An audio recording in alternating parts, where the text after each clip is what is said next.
Rezeki Allah yang ngatur, ikhtiar Anda yang lakukan. Kita bisa jual barang kita lebih mahal daripada harga pasaran, tapi tetap laku. Sekali lagi, jual barang lebih mahal tapi bisa tetap laku. Nah, gimana caranya? Sekarang kita akan belajar sama-sama. Oke, langsung aja kita masuk ke materinya tentang bagaimana caranya jualan lebih mahal tapi tetap laku.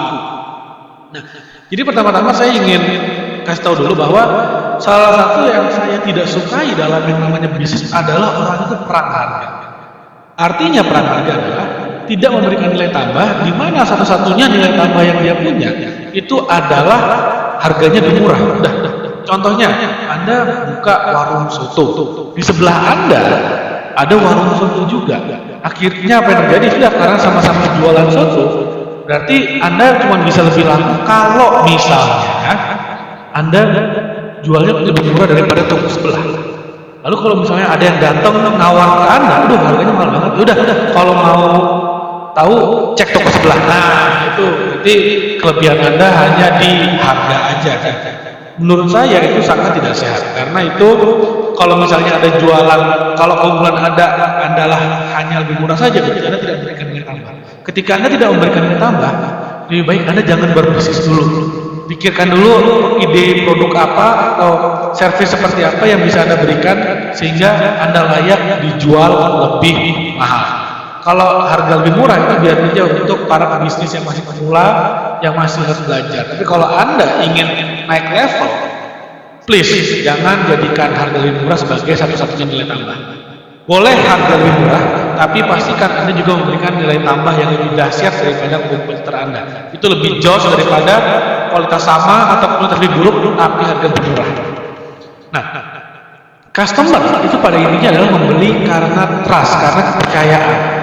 Jadi sebelum Anda menjual, Anda harus perhatikan dulu brand dan reputasi Anda. Kalau misalnya Anda sudah memiliki reputasi yang bagus, orang rela kok bayar mahal demi bisa membeli produk Anda. Contoh, kalau misalnya saya bilang, saya sebut sebuah merek yang namanya misalnya Mercedes-Benz. Kenapa harganya lebih mahal daripada mobil lain pada umumnya, daripada Suzuki? Itu karena mereka sudah memiliki brand, mereka sudah memiliki reputasi. Coba saya bilang, saya sebut satu merek pengembang yang namanya Ciputra.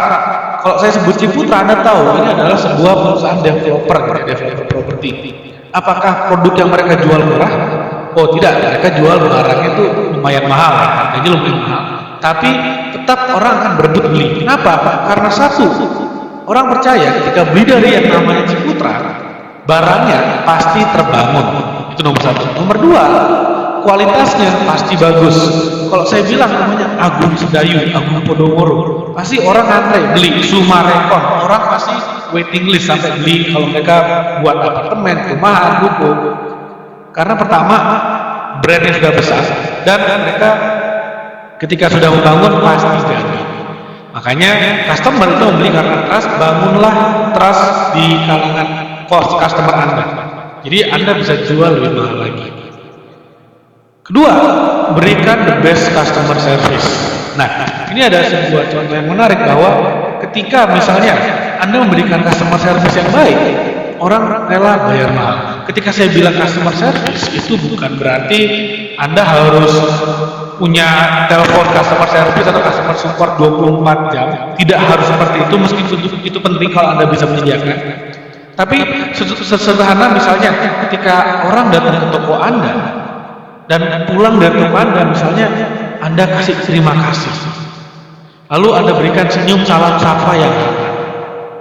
Nah, yang penting ketika terjadi sesuatu Anda berikan yang namanya fast response, dan ketika ada keluhan Anda berikan yang solusi. Anda berikan solusi yang bisa menyelesaikan masalahnya. Jadi Anda harus memiliki sebuah tim customer service itu yang solutif. Seperti itu. Karena karena customer itu sangat senang sekali kalau misalnya terjadi sesuatu itu sangat fast response. Makanya seperti Bank BCA sampai membangun satu sistem yang namanya Halo BCA. Anda tinggal telepon 15888, Anda bisa tanya apapun. Anda bisa ada keluhan apapun bisa disampaikan, apapun itu, dan langsung diberikan solusi. Jika Anda tidak puas dengan solusinya, nanti mereka akan cari lagi solusi. Nah, lalu berikutnya contoh customer service itu adalah kalau Anda pernah main ke Starbucks, Anda pernah minum kopi di Starbucks, kalau Anda belum pernah, please sekali cobain di Starbucks, ini dahsyat banget. Starbucks itu memiliki sistem manajemen di mana para pelayannya, para baristanya itu diwajibkan untuk melayani Anda semaksimal mungkin. Contohnya gini, kalau misalnya Anda datang ke sebuah toko Starbucks, Anda boleh coba. Misalnya Anda mau beli souvenir. Nah, lalu Anda ingin membeli sebuah souvenir yang ternyata tidak ada. Lalu ketika Anda melihat tidak ada souvenirnya, Anda datang ke baristanya, lalu Anda bilang, oke, saya pengen beli souvenir, tapi yang saya inginkan tidak ada yang menarik, saya mau beli celemek Anda dong. Si barista itu berhak untuk menjual kepada Anda yang namanya celemeknya itu. Kenapa? Karena yang penting adalah kepuasan pelanggan. Dan kalau Anda duduk berlama-lama di Starbucks, tidak akan ada pegawai yang mendatangi Anda dan menanyakan Anda ingin order apa lagi. Tidak akan ada yang mendatangi Anda dan menawarkan Anda kopi lagi, karena ini adalah tempat Anda, mereka mengutamakan kepuasan pelanggan. Anda boleh berlama-lama duduk di sana. Jika Anda mau belanja, Anda tinggal di counternya dan mereka akan dengan senang hati melayani Anda. Tapi ketika Anda tidak ingin belanja, mereka tidak akan meminta Anda untuk membeli apapun. Itulah dahsyatnya Starbucks, customer service. Akibatnya apa? Harga kopinya selangit dibandingkan kalau misalnya harga kopi di warung-warung pinggir jalan. Harga kopinya bisa sangat mahal. Kenapa? Karena customer service-nya luar biasa dahsyat. Lalu berikutnya memberikan penawaran yang sensasional. Maksudnya begini, pasar premium itu tidak membutuhkan diskon. Mereka perlu yang namanya eksklusivitas dan kualitas. Contohnya, yang Anda lihat di depan ini, tas warna kuning ini adalah Hermes. Itu yang Birkin. Nah, tas Birkin ini jangan salah, ini handbag kayak gini yang biasa banget kayak gini, itu harganya hampir 1 miliar, bahkan yang 1 miliar juga ada. Ini dahsyat banget. Nah, kenapa tas seperti ini bisa harganya 1 miliar? Karena Hermes itu menawarkan yang namanya eksklusivitas. Tidak semua orang bisa beli barang ini. Walaupun Anda punya uang, belum tentu Anda bisa beli barangnya.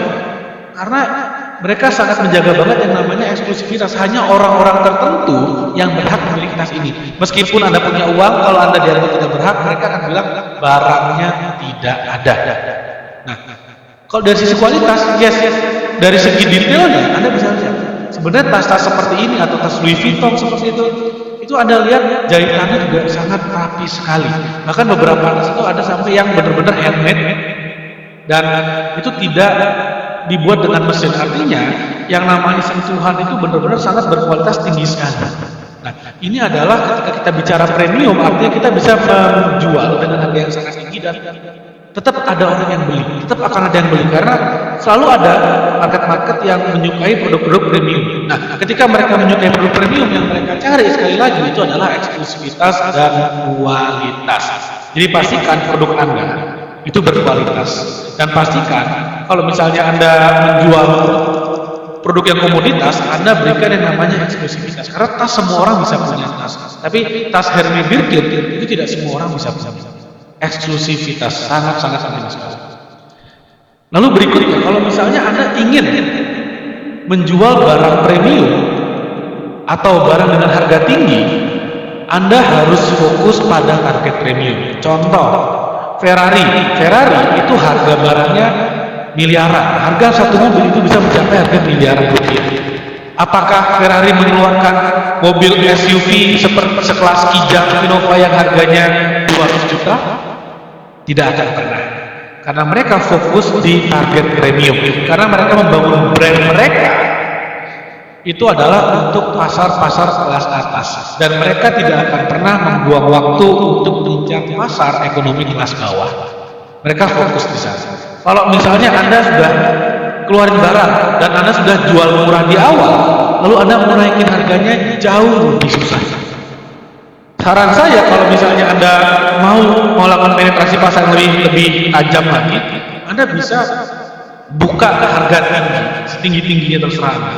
Tapi pada kesempatan-kesempatan tertentu Anda bisa berikan diskon yang besar untuk mempenetrasi market. Nanti ketika pasar barang Anda sudah menjadi jauh lebih terkenal, jauh lebih banyak yang menggunakan, sudah populer, baru Anda bisa kurangi promonya. Contoh promo adalah misalnya promonya dalam rangka pre-launching. Jadi sebelum launching Anda kasih diskon 80%. Yang tadinya harganya 100 juta tinggal 20 juta.